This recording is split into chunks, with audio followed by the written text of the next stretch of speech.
In this video, I'm going to tell you how much I make as a senior data engineer in Europe, specifically in Finland. And yes, I'll share real numbers. But before jumping into salary, let's first understand what a data engineer actually is and what we really do day to day.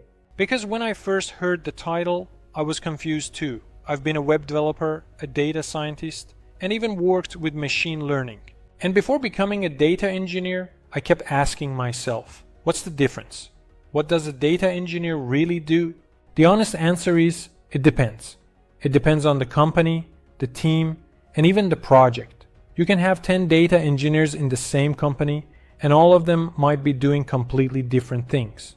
But if I want to explain it in the simplest way possible, something that's true in most cases, I would say this. Today, data is everywhere. it doesn't matter what the company does. Selling products, running ads, providing services, they are constantly generating data. Every click, every payment, every interaction creates information. And we're talking about thousands, sometimes millions, of data points every single day. Now, 20 years ago, this wasn't the case. Data existed, but not at this scale. There was no real need for someone specialized in handling massive data flow. But as systems grew, companies needed people who could design and manage this flow efficiently. That's where data engineers come in. A data engineer's job is to build systems that collect data from different sources, process it, and then deliver it to where it's needed, or store it properly. In simple terms, we get data, we process data, and we pass or store data. But the key point is, we focus on the infrastructure, the pipelines, the systems behind the scenes. For example, one of the main consumers of this data is data scientists. They analyze the data, build models, and extract insights. But they rely on the systems that data engineers build. If the pipeline is broken, the entire analysis fails. To do this job, you need a wide range of skills.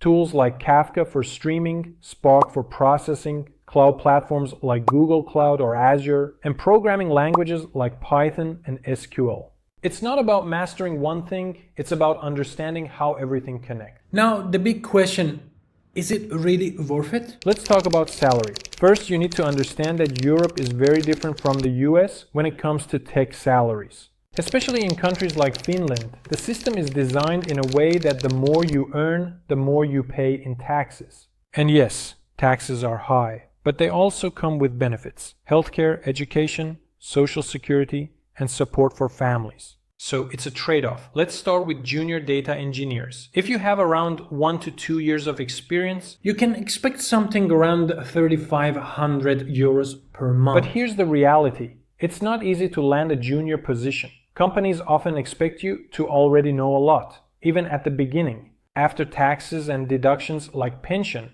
that 3,500 becomes roughly 2,900 euros. For mid-level engineers with around 4 to 5 years of experience, salaries usually start from 4,500 euros per month.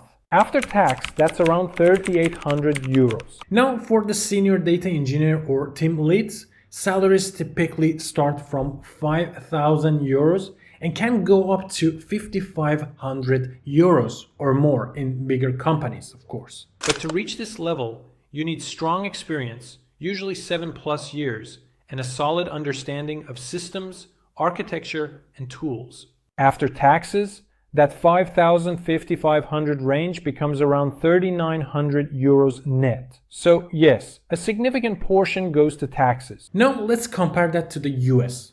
In the US, salaries can vary massively. You might earn anywhere between $4,000 to $20,000 per month, depending on the company, state, and experience. The range is huge, but in Europe, salaries are more standardized. Whether you work at a startup or a big company, the range doesn't change dramatically.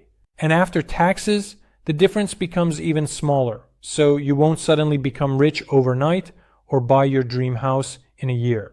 That's just the reality here, but at the same time, you get stability, security, a different kind of life quality. So is it worth it? That depends on what you value. If you're chasing maximum income, maybe Europe is not the best place. But if you care about balance, stability, and long-term security, then this path makes a lot of sense. For me personally, becoming a data engineer was absolutely worth it. Not just because of the salary, but because of the skills I built, the problems I solve, and the opportunities it created. And just like anything else, it didn't happen overnight. It was built step by step, one skill at a time, one job at a time. One thing people often underestimate is how much continuous learning this role requires. Tools change, technologies evolve, and new patterns appear all the time. If you don't enjoy learning and adapting, this field can feel overwhelming. Also, your growth is not just about technical skills. It's about understanding systems and thinking at scale. As a senior, you're not just writing code. You're designing solutions that impact entire teams and products. That shift in mindset is what really separates junior from senior engineers. And finally, don't compare your Chapter 1 to someone else's Chapter 10. Whether you're just starting or switching careers, focus on building one skill at a time. That's exactly how I did it, and that's what got me here today. And one more practical thing. Your lifestyle matters just as much as your salary. In Finland, even though taxes are higher, you don't worry about healthcare bills, education costs, or many hidden expenses you might face elsewhere. So what you keep is not just money, it's peace of mind. Another important point is career flexibility. As a data engineer, you're not locked into one path. You can move into data architecture, machine learning engineering, or even leadership roles. The foundation you build here opens many doors in tech. At the end of the day, it's not just about how much you make, it's about the life you build with it. The balance between income, time, stress, and growth is what really defines success. So again, I'll ask you based on your goals.